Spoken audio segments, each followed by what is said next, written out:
Assalamualaikum warahmatullahi wabarakatuh. Bertemu lagi dengan saya Munasani Fauzia. Hari ini kita akan membahas mengenai percintaan dengan ilmu gaib atau yang sering kita dengar itu dengan sebutan pelet. Nah, sepertinya topik kita pada siang hari ini akan sangat menarik ya. Nah, kita akan tanya-tanya aja langsung ya. Di sini sudah ada dua orang yang sangat berpengalaman dengan topik kita pada hari ini. Ada Mbak Fani Agustin Rahayu dan Nana. Apa kabar? Baik. Alhamdulillah, baik. Nah, alhamdulillah ya. Kita akan langsung aja tanya-tanya. Sesuai dengan topik kita pada hari ini, yaitu tentang cinta yang ditolak, kemudian dukun yang nembak. Mungkin pada zaman modern ini masih ada ya orang-orang yang menggunakan ilmu pelet ini untuk memikat hati seseorang.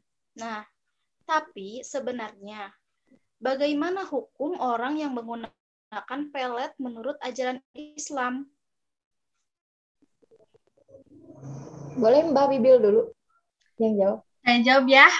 Pelet dan susuk ini kan adalah salah satu solusi yang sudah dicoba oleh beberapa orang untuk memikat hati seseorang yang mereka cintai agar jatuh cinta kepadanya gitu. Katanya sih tips ini terbukti ampuh ya, cuma nggak tahu. Tapi katanya selain untuk memikat hati seseorang, tips ini juga bisa dipakai untuk seperti dalam perlombaan, untuk memenangkan perlombaan tersebut. Rasulullah Shallallahu Alaihi Wasallam bersabda, Innar ruko watama ima watawalata syirkun. Sesungguhnya mantra-mantra, jimat-jimat, dan pelet adalah syirik. Mengapa perbuatan itu syirik? Karena di dalamnya ada keyakinan untuk menolak bahaya dan mendatangkan manfaat dari selain Allah Subhanahu wa Ta'ala. Jadi hukumnya pelet itu adalah termasuk perbuatan syirik. Sedikit menambahkan ya, pelet itu kan termasuk perbuatan sihir. Nah, sedangkan sihir itu kan hukumnya haram, termasuk perbuatan kekufuran yang menyebabkan pelakunya keluar dari Islam atau bisa disebut dengan murtad ya. Nah, Syekh Muhammad bin Abdul Wahab pada kitabnya mengatakan pembatalan keislaman. Pembatalan keislaman yang ketujuh yaitu sihir, dan di antara jenis sihir adalah asyraf dan al-utab. Barang siapa yang melakukan atau ridho dengannya, maka kafir. Dari firman Allah yang artinya dan tidaklah kami mengajarkan sihir kepada seorang pun sampai kami berkata sesungguhnya kami adalah fitnah atau ujian, maka janganlah kalian kafir. Nah, jadi pelet itu kan termasuk perbuatan sihir, maka mempelajari dan melakukannya juga sudah termasuk perbuatan yang haram ya. Dari pemaparan keduanya itu tentu sudah jelas bahwasannya pelet termasuk dari perbuatan sihir yang hukumnya haram, bahkan merupakan perbuatan kekufuran. Masya Allah, luar biasa ya. Mungkin orang-orang yang menggunakan ilmu pelet ini sebagai tanda dari memperjuangkan cintanya ya. Tapi sedangkan dalam ajaran Islam kan sudah sangat jelas ya bahwa ini tuh hukumnya haram. Tidak boleh gitu. Nah, kemudian bagaimana memperjuangkan cinta menurut pandangan Islam itu? Banyak cara memperjuangkan cinta dalam Islam ya. Yang pertama, coba niatkan karena Allah. Jangan mencintai seseorang itu karena hawa nafsu gitu. Seperti mencintai seseorang karena fisiknya atau karena hartanya gitu. Karena nantinya itu akan mendatangkan kenyataan yang membuatnya menyesal gitu karena tidak mencintai karena Allah. Keutamaan cinta dalam Islam ialah sebagai jalan untuk beribadah kepadanya. Seperti yang tertera dalam Quran Surat Qasas ayat 50 yang artinya, dan siapakah yang lebih sesat daripada orang yang mengikuti hawa nafsu belaka dengan tidak mendapat petunjuk dari Allah sedikit pun. Lalu harus selalu menjaga pandangannya. Mencintai seseorang yang bukan muhrimnya itu, kita harus jaga pandangannya gitu, meskipun ketika kita melihat seseorang yang kita cintai, yang kita sukai, itu kadang senang gitu ya hatinya. Tetapi hal itu tidak baik, karena termasuk zinah mata. Jadi lebih baik kita itu bersabar sampai halal gitu. Lalu selalu mendekati kepada Allah. Jangan lupa libatkan Allah dalam setiap urusan kita, termasuk urusan yang berhubungan dengan memperjuangkan cinta. Harus tetap memperbanyak ibadah, mendekatkan diri kepada Allah, meminta petunjuk yang benar gitu. Lalu harus selalu jauhi zina, meskipun maupun itu zina mata, zina pikiran, zina apapun itu. Misalnya, ia memperjuangkan cinta, tapi tidak menghalalkannya seperti pacaran gitu, itu kan haram ya hukumnya. Lalu sholat istikharah itu dilakukan untuk mendapatkan kemantapan hati dan mendapatkan petunjuk dari Allah Subhanahu wa Ta'ala, supaya kita itu tidak termasuk kepada jalan yang salah, langkah yang salah gitu. Oke, memperjuangkan cinta juga menurut Islam, kalau menurut saya gitu ya, yang saya pahami, bisa dengan menggunakan cara memperbaiki diri. Mengapa demikian? Karena dengan memperbaiki diri, dari segi akhlak dan hati nantinya akan mendapatkan jodoh yang terbaik gitu. Kita sebagai manusia tidak boleh merasa baik, harus selalu merasa rendah diri di hadapan Allah, dan selalu memperbaiki diri akan menjadikan seseorang menjadi lebih baik bagi orang yang sedang diperjuangkannya. Lalu bisa dengan cara mencari rezeki yang halal. Nah, berjuang juga tentu membutuhkan modal, baik lahir maupun batin ya. Secara batin dapat dilakukan dengan rajin beribadah, berdoa, dan tanggung jawab. Nah, sebagai seorang laki-laki tentunya yang sudah selayaknya bertanggung jawab gitu ya pada keluarga atau yang lainnya, selama waktu penantian dia wajib diisi dengan kegiatan yang bermanfaat ya, contohnya yaitu mencari rezeki yang halal. Lanjut, kita juga harus menyibukkan dengan hal-hal yang bermanfaat. Selama memperjuangkan cinta, wajib mengisi waktu dengan segala hal yang bermanfaat. Nah, agar nantinya bisa menjadi orang yang terbaik untuk seseorang yang dicintainya. Nah, alangkah baik jika seseorang yang diperjuangkan nantinya bisa hidup bersama dalam kelancaran dan keberkahan gitu ya, bukan menyusahkan atau membebani orang tersebut. Lalu diam juga termasuk memperjuangkan cinta loh. Kenapa coba? Ada yang tahu nggak? Kita kan jika merasa belum siap untuk menyampaikan cinta tersebut, maka jalan yang terbaik adalah diam. Betul kan? Nah, diam itu mencegah dari fitnah dan mencegah diri dari hawa nafsu. Diam juga jalan terbaik sambil menunggu dan memperbaiki diri, menerima petunjuk yang terbaik dari Allah sehingga hati akan terasa tenang. Next, yang selanjutnya yaitu melamar dan menikahi. Jalan terbaik untuk memperjuangkan cinta yaitu menghubungi wali atau menyampaikan perasaan secara baik-baik. Lalu segera melamar serta menikahi orang yang dicintai tersebut gitu. Sudah mungkin cukup. Luar biasa banget ya memperjuangkan cinta dalam pandangan Islam itu. Nah, apakah ada langkah-langkah agar perasaan cinta itu sesuai dengan Al-Quran dan As-Sunnah? Tentu ada. Misalnya langkah-langkah perasaan cinta sesuai dengan Al-Quran dan As-Sunnah gitu ya. Yang paling penting, yang paling pertama itu meluruskan niat. Kenapa kita harus meluruskan niat? Agar cinta tersebut termasuk kepada ibadah gitu. Sucikan niat dalam bercinta karena Allah.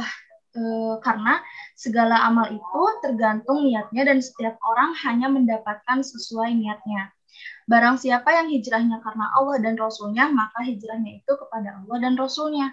Dan barang siapa yang hijrahnya itu karena kesenangan dunia atau karena seseorang, maka hijrahnya itu kepada yang ditujunya. Lalu kita harus mencintai secara proporsional atau seimbang.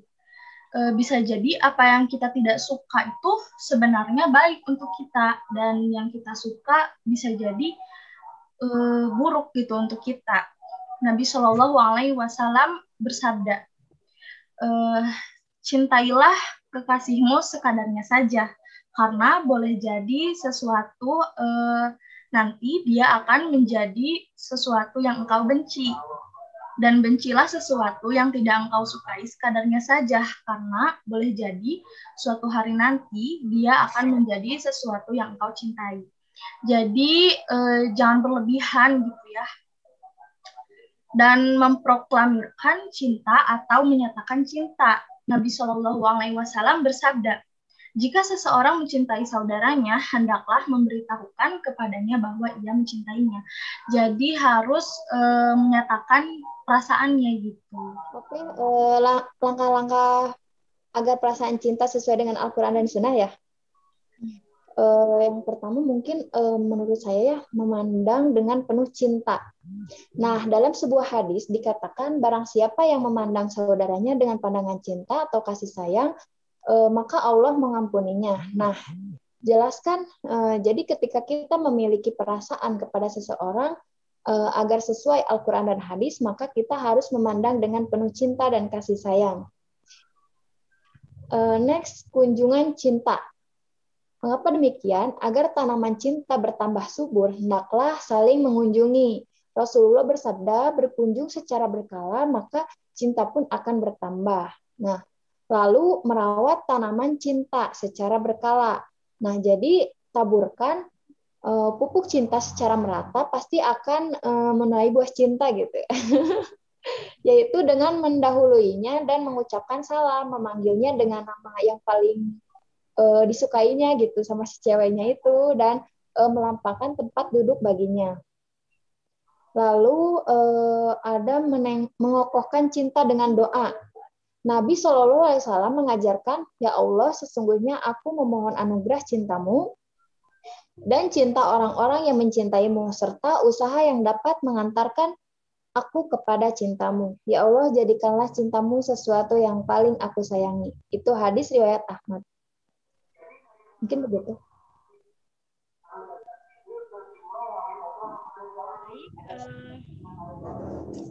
Biasa ya jawaban-jawaban dari kedua orang yang sangat berpengalaman ini. Mungkin ya akan sangat bahagia, akan sangat senang gitu ya apabila kita itu mencintai seseorang yang juga mencintai kita gitu ya. Kan tapi bagaimana kalau cinta kita itu bertepuk sebelah tangan? Apa yang tidak terbalas ya? Banget deh. Tentunya sakit hati ya, kayak gitu, galau. Pengalaman. Coba jalani kesakitan tersebut gitu, jangan terus meratapi kesedihan gitu ya, larut-larut lama-lama. Karena jika patah hati, cobalah untuk menikmati rasa itu, karena lama-kelamaan juga akan hilang lah gitu rasa sakit itu. Lalu lepaskan semuanya dan harus menjadi seseorang yang mandiri. Karena ketika kita sakit hati atau patah hati, bertepuk sebelah tangan, satu-satu hal yang membuat Anda bahagia itu kadang mikir bersamanya gitu, apa-apa tuh harus sama dia gitu, berpikir harus bersamanya. Padahal ada kebahagiaan lain yang mungkin lebih dari bersamanya gitu. Kegagalan Anda dalam suatu hal jangan sampai membuat kegagalan seterusnya gitu ke depannya. Masih banyak hal yang bisa dikerjakan, yang bisa lebih bermanfaat gitu. Lalu harus mengenal kelebihan diri sendiri, karena ketika kita ditolak atau patah hati, kadang kita tuh mikir apa sih kurangnya kita gitu, malah kita tuh cari kekurangan kita, bukan kelebihan kita gitu. Sebenarnya itu nggak baik ya. Harusnya kita harus mencari kelebihan kita dan mengembangkannya gitu. Dan menangis jika emang ingin menangis gitu ya, karena sakit hati gitu, nangis aja gitu, gak usah ditahan-tahan, karena setelah nangis kadang suka tenang gitu. Ketika sudah tenang, lalu mencari kebahagiaan seperti jalan-jalan bersama teman, jalan-jalan bersama keluarga gitu, supaya tidak sedih, harus mencari kebahagiaan. Seperti itu. Oh, begitu. Jadi ada juga ya kalau kita mau melakukan sesuatu agar kita terjauh gitu dari cinta bertepuk sebelah tangan, bisa dengan cara menghindari kepo tentang dirinya gitu. Karena jika kita kepo kan selalu kepikiran gitu ya, maka kita harus mencoba hindari segala sesuatu yang berbau-bau dirinya gitu. Hal itu akan semakin mempermudah proses move on kita. Lalu cobalah beberapa aktivitas seperti olahraga gitu ya. Jika setiap minggu pagi hanya tidur-tiduran, hanya memikirkan cinta bertepuk sebelah tangan gitu kan. Nah, sekarang kita harus mencoba untuk berolahraga bersama teman-teman atau tetangga. Lalu kita harus memiliki atau menemukan harapan. Maksudnya kita harus mencoba untuk memaafkan masa lalu gitu. Dan kita harus bisa menerimanya. Karena untuk bisa memaafkan kita sebaiknya kita harus harus melakukan itu dulu ya. Harus berdamai dengan masa lalu. Ya. Nah, contohnya dengan kita memaafkan masa lalu dan menerimanya, kita harus percaya hal itu akan membuat kita menemukan harapan kita, yaitu kita percaya akan adanya titipan Allah yang lebih dari dirinya gitu. Kita percaya bahwa Allah akan mengganti dirinya dengan orang-orang yang lebih baik dari dirinya. Mungkin cukup itu. Menarik banget nih. Jadi ini ya, intinya jangan terlalu berlarut-larut dalam kesedihan gitu ya. Betul.